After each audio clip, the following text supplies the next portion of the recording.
Hello everyone. तो हम लोग आज बात करेंगे सेंटर ऑफ ग्रेविटी या सेंटर ऑफ मास के बारे में।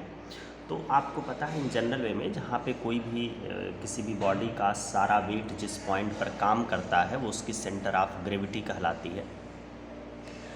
तो अब अगर मान लो हमारे पास एक स्ट्रेट लाइन में कई सारे वेट लटके हुए हैं और उनकी हमें सेंटर ऑफ ग्रेविटी बतानी है, तो किस कॉन्सेप्ट से बताएंगे।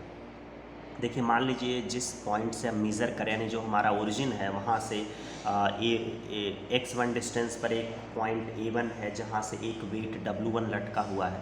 ऐसे ही यहाँ से एक ओरिजिन से एक पॉइंट A2 है जो मान लो x2 डिस्टेंस पर है, वहाँ से वेट W2 लटका हुआ है।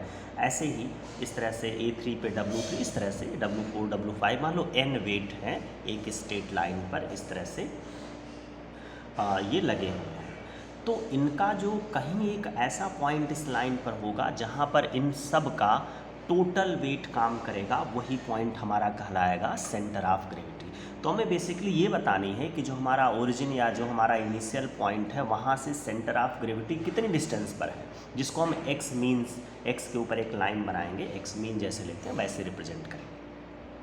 केवल x की बात क्यों कर रहे हैं, क्योंकि यहाँ पे ओरिजिन है, इसको हम x एक्सिस की तरह ले रहे हैं, यानी y कोऑर्डिनेट हम क्या लेंगे, 0 लेंगे। ज़्यादातर केसेस में हम इसी तरह के सिचुएशन लेते हैं। कहीं कहीं पे जहाँ प्लेन एरिया होगा वहाँ पे x y दोनों भी आएंगे यहाँ पर। तो इसके लिए देखिए जो कॉन्सेप्ट यूज़ होता है वो कहा जाता है कि जो मोमेंट ऑफ फोर्स है इन सभी W1 W2 W3 का, जैसे W1 x1 plus W2 x2 ऐसे WN xn, और ये टोटल जो इनका रिजल्टेंट फोर्स है यानी जहाँ पर इनका टोटल रिजल्टेंट काम या इन सब के इक्विवेलेंट जिस पॉइंट पे काम कर रहा है उसका मोमेंट इन सब के मोमेंट के सम के इक्वल होगा। तो उससे कंक्लूजन ये मिलेगा कि x की value m1 x1 plus m2 x2 till mn xn अपान m1 plus m2 plus mn, यानी क्या लिख सकते हैं, सिग्मा m1 x1 अपान सिग्मा m1, यानी वही सिग्मा mx अपान सिग्मा m। ये चीज़ को ऐसे शॉर्टकट में लिखा जाता है। तो अब यहाँ पर मान लीजिए कहा जाता है कि centre of gravity of particle lying in plane. तो प्लेन में अगर है तो वही चीज़ इसमें x और y दोनों होगा, फार्मूला लगभग वही है आपका। ये x हो जाएगा सिग्मा m1 x1 अपान सिग्मा m1 y हो जाएगा सिग्मा m1 y1 अपान सिग्मा m। ठीक है, अब इसी बात को जब इंटीग्रेशन से करेंगे तो x जो होगा या x मीन जो होगा, जैसे x मीन सिंबल यूज़ किया जाता है, सिग्मा इंटीग्रल x dm अपान dm है ना, x कोऑर्डिनेट निकलेगा। y जो होगा वो मतलब सेंटर ऑफ ग्रेविटी का y coordinate, integral y dm अपान dm आएगा। तो ये फार्मूला ध्यान रखेंगे, ज़्यादातर इसमें पिन पॉइंट्स और डायरेक्ट फार्मूलों पर ही हमें काम करना है। अब इसमें क्या होता है कि अगर मान लीजिए हमको एक प्लेन एरिया का निकालना है सेंटर ऑफ ग्रेविटी, जो y equal to f x axis और दो limit x equal to a और x इक्वल टू b के बीच में बाउंडेड है। ठीक है, तो centre of gravity of a plane area bounded by curve y is equal to f x axis and coordinate x is equal to a to x equal to b, मतलब इसकी lower और upper limit है। तो ये होगा a to b x Y d x और नीचे होगा a to b y d x, ये x कोऑर्डिनेट की वैल्यू है। y कोऑर्डिनेट क्या होगा, 1/2 लगेगा, ध्यान रखिएगा, a to b y square d x upon a to b y d x, दोनों के नीचे वही सेम इंटीग्रल है। अब अगर इसको थोड़ा चेंज किया जाए, मान लीजिए कर्व और y एक्सिस के बीच में बाउंडेड एरिया हो और y की लिमिट c टू d हैं, तो ये चीज़ें लगभग बदलती हुई से दिखती हैं। तो x कोऑर्डिनेट होगा 1/2 c to d x square d y upon c to D x D y. ठीक है, तो ऐसे सिचुएशन में और y कोऑर्डिनेट जो होगा C to D X Y D Y हो जाएगा, नीचे C to D x D Y. तो बेसिक अंतर है, यहाँ y डी एक्स का इंटीग्रल, यहाँ एक्स डी वाई है, लिमिट तो y की सी टू डी है तो सब जगह सी टू डी रहेंगी। यहाँ पर 1/2 इसके साथ था, अब यहाँ 1/2 x के साथ हो जाएगा एक्स स्क्वायर डी वाई और ये C to D X Y D Y. तो ये हम जब अभी किसी पर्टिकुलर कर्व के लिए करेंगे, मान लो पैराबोला दे दें, तब भी हम यही इंटीग्रेशन के फार्मूलों से करेंगे, है ना। जैसे मान लो y square is equal to 4x होगा तो y की वैल्यू 2√x हो जाएगी, यहाँ रखेंगे फिर उसको सॉल्व करेंगे। लेकिन हम लोग यहाँ पर ऑब्जेक्टिव पैटर्न की बात कर रहे हैं तो हम लोग ज़्यादा सॉल्व वगैरह नहीं करेंगे, हमें यहाँ पे डायरेक्ट जो रिजल्ट इंपॉर्टेंट वाले वो याद रखेंगे, थोड़ी उसकी प्रैक्टिस करेंगे, ठीक है, क्योंकि बहुत बड़ा इंटीग्रेशन की प्रॉब्लम सब्जेक्टिव लेवल की हो जाएगी, हमें ऑब्जेक्टिव के लिए डायरेक्ट कुछ पिन पॉइंट्स की ही ज़रूरत है यहाँ पर। अब इसी तरह से यहाँ पर है centre of gravity of sectoral area, ये ध्यान रखिएगा, अभी हम बात करें सेक्टर की, बाद में बात करेंगे आर्क की। Sectorial area bounded by curve r equal to f theta, radii theta is equal to alpha to theta equal to beta. तो ये अल्फा से बीटा के बीच में जो सेक्टर बन रहा है तो इसकी एरिया निकालने, तो इसका जो सेंटर ऑफ ग्रेविटी होगा वो कहाँ पर होगा, इसका formula x coordinate equal to 2/3 alpha to beta r cube cos theta d theta, नीचे alpha to beta r square d theta, ठीक है। y होगा 2/3 alpha to beta r cube sine theta d theta, नीचे alpha to beta r square d theta. देख रहे हैं दोनों में पूरी सिमेट्री है, केवल वहाँ कॉस है और यहाँ पे क्या है, साइन है, दोनों के साथ 2/3 लगा हुआ है। तो इसका एक एग्जाम्पल हम देखेंगे, जैसे सर्किल ऑफ सेंटर में यही चीज़, ये अल्फ़ा से बीटा था, मान लो माइनस अल्फ़ा से प्लस अल्फ़ा लिमिट ले लें, मतलब अगर आपसे कहा जाए कि centre of gravity of sector of circle subtending an angle 2 alpha at the centre of circle, ठीक है। अभी इसी तरह की सिचुएशन की, लेकिन ये थोड़ा एक और स्पेसिफिक है। तो यहाँ पर जैसे 2 अल्फ़ा, तो मान लो यहाँ माइनस अल्फ़ा से अल्फ़ा होगा, ठीक है, और ये तो इसी को जब हम सॉल्व करेंगे तो हमारा आएगा 2a/3 sine alpha upon alpha, मतलब 2 अल्फ़ा सेक्टर, सर्कुलर सेक्टर में जो एरिया सबटेंड हो रही जो सेक्टर है उस सेक्टर का सेंटर ऑफ ग्रेविटी क्या होगा, ये x है और y हमारा 0 होगा, मतलब जो सर्किल का सेंटर है वो ओरिजिन पर है, वहाँ से x एक्सिस पर ये पॉइंट जहाँ पर होगा वहाँ पे इसकी सेंटर ऑफ ग्रेविटी होगी x एक्सिस, क्यों, क्योंकि y वहाँ पर 0 होता है। तो अगर ऐसी कोई सिचुएशन कुछ घुमा के पूछें कि कहाँ पर किस एक्सिस पर होगा तो सेंटर ऑफ ग्रेविटी यहाँ पर एक्स एक्सिस पर होगा। अब इसी में थोड़ा सा और एक पर्टिकुलरिटी, मान लो कहते हैं सेमी सर्किल है, सेक्टर का एंगल 2 अल्फ़ा बढ़ा के 180 कर दें तो सेमी सर्किल पूरा बन जाएगा, या सेमी सर्कुलर डिस्क उसको कह सकते हैं। तो उसमें क्या है, इस फार्मूले में अल्फ़ा के जगह पर आपको क्या रखना पड़ेगा, π/2, जो अभी फार्मूला आपके पास था इसमें अल्फ़ा की जगह पर क्या रखोगे, π/2, तो साइन 91 नीचे यहाँ पर π/2 हो जाएगा, तो 2 पर चला जाएगा, 2 2 जा 4 a/3 हो जाएगा और y तो 0 है। तो इस तरह से सेमी सर्कुलर डिस्क का सेंटर ऑफ ग्रेविटी याद रखेंगे 4a/3 0। अब अगर मान लीजिए क्वाड्रेंट होता, क्वाड्रेंट शेप में है, उसकी सेंटर ऑफ ग्रेविटी क्या है, तो उसकी सेंटर ऑफ ग्रेविटी 2√2a अपान में 3π-2, 0 है, ठीक है। तो ये तो आपका सेमी सर्कुलर डिस्क वाला ज़्यादा इम्पॉर्टेंट है।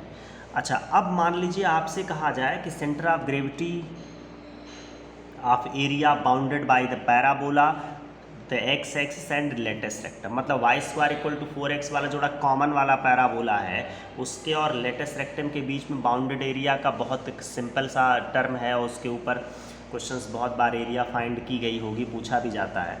लेकिन अगर उस एरिया का सेंटर ऑफ ग्रेविटी निकालना है तो यह आएगा 3/5, 3/4, ठीक है। अगर आप इस तरह से फार्मूले से निकालोगे भी तब भी कोई दिक्कत नहीं, तब भी इंटीग्रेट होके वही आएगा, ठीक है। तो यहाँ पर आपको पता है कि इसकी जो यहाँ से लेकर यहाँ तक x की वैल्यू हम 0 से लेकर x इक्वल टू a तक इंटीग्रेट करेंगे और फिर यहाँ पर सॉल्व करेंगे। तो जो हमने अभी फार्मूला एरिया वाले का बताया है दोनों के केसेस में, जब x एक्सिस और कर्व होगा या y एक्सिस और कर्व होगा, दोनों के लिए पता है। लेकिन ये सब करने की ज़रूरत नहीं, ये मैंने पहले बताया कि शॉर्टकट या एक पिन पॉइंट रिजल्ट के तौर पर ही याद रखा जाएगा, नहीं तो बहुत समय लग जाएगा।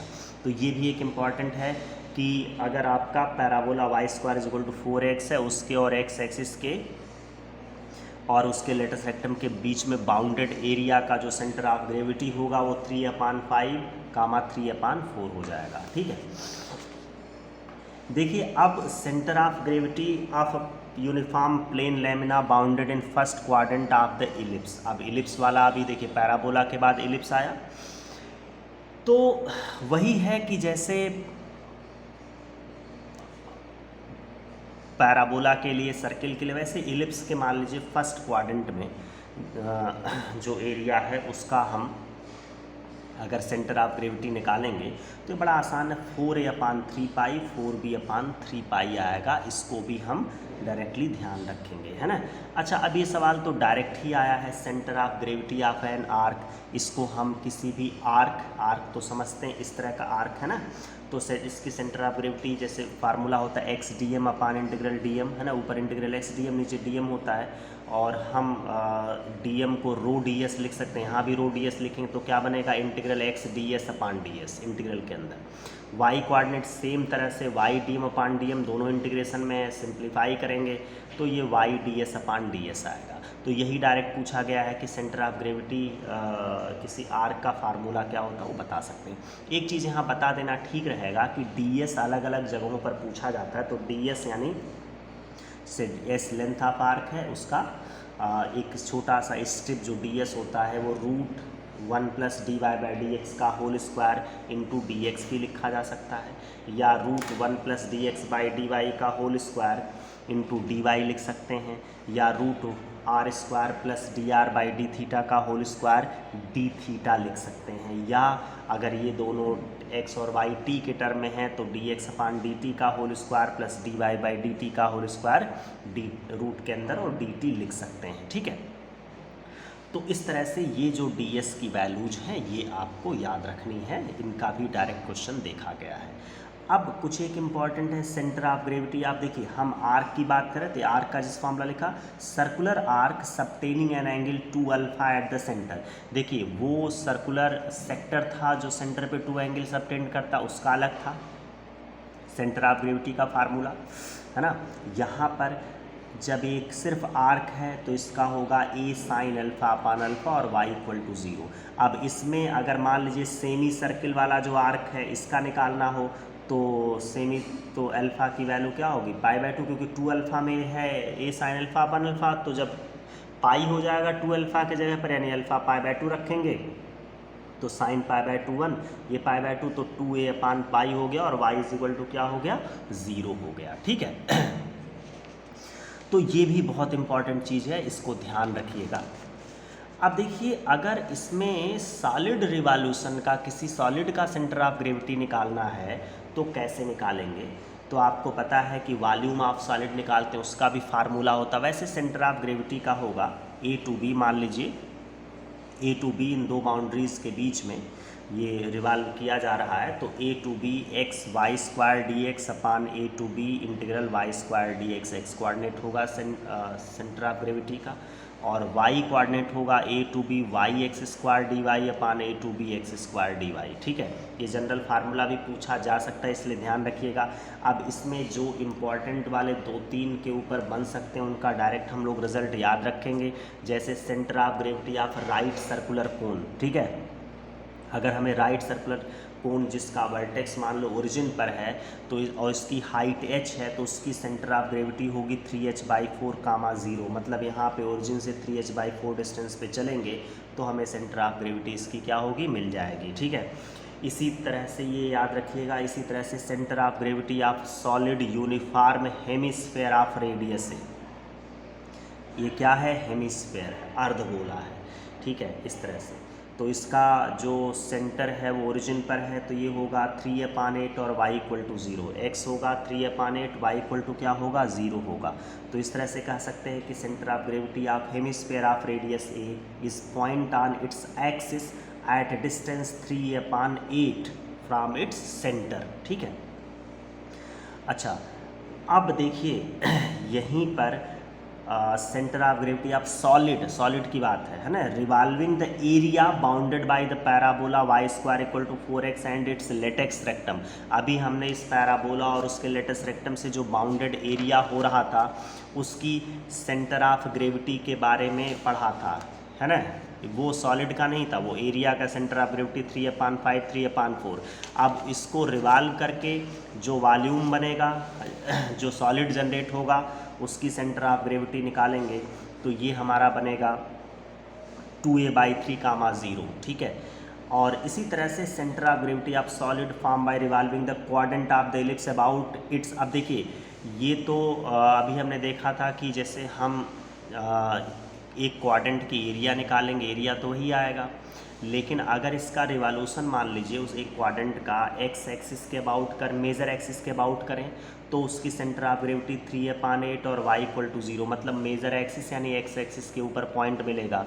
लेकिन अगर उसी क्वाड्रेंट का हम रिवॉल्यूशन माइनर एक्सिस के अबाउट करेंगे तो ये 0,3b/8 आएगा, यानी x इक्वल टू 0 और y इक्वल टू 3b/8 होगा। ठीक है, ये बड़ी इंपॉर्टेंट बात है, इसका ध्यान रखेंगे। Centre of gravity of thin right conical shell of uniform thickness. अब देखिए कोन और कोनिकल सेल में फ़र्क है, ये हॉलो कोन है, ठीक है। तो कोनिकल सेल के लिए देखिए वहाँ पे कोन के लिए क्या था 3h/4, 0 था, लेकिन जब ये हमारा कोनिकल सेल है यानी खोखला कोन है तो ये 2h/3 और y 0, यानी x इक्वल टू क्या होगा 2h/3, अपने वर्टेक्स से 2h/3 डिस्टेंस पर होगा अगर इसकी हाइट h है तो। और centre of gravity of uniform hemispherical shell, तो जो हेमिस्फेरिकल सेल है वो हमारा होगा उसके लिए देखिए हमने हेमिस्फेयर का अलग बताया है, ठीक है। हेमिस्फेयर अलग चीज़ है, सॉलिड है, उसकी सेंटर ऑफ ग्रेविटी 3f/8 और 0 होगी, यहाँ पर a/2 0 होगा, यानी x a/2 और y कितना होगा हमारा 0 होगा, ठीक है। तो ये सब में अंतर समझेंगे। हेमिस्फेरिकल सेल का मतलब जो अर्धगोला है वो खोखला है, खोखला अर्धगोला है। अब इन चीज़ों पे जो क्वेश्चंस बन रहे हैं उनके बारे में एक देखते हैं, तो हम ये पाएंगे कि जो पॉइंट्स हम लोग देख रहे हैं इन्हीं के ऊपर ये क्वेश्चंस अब तक बनते हुए पाए गए हैं। इनमें जैसे centre of gravity of thin hemispherical shell of radius a, ठीक है, तो ये a/2 है, x equal to a/2, y equal to 0।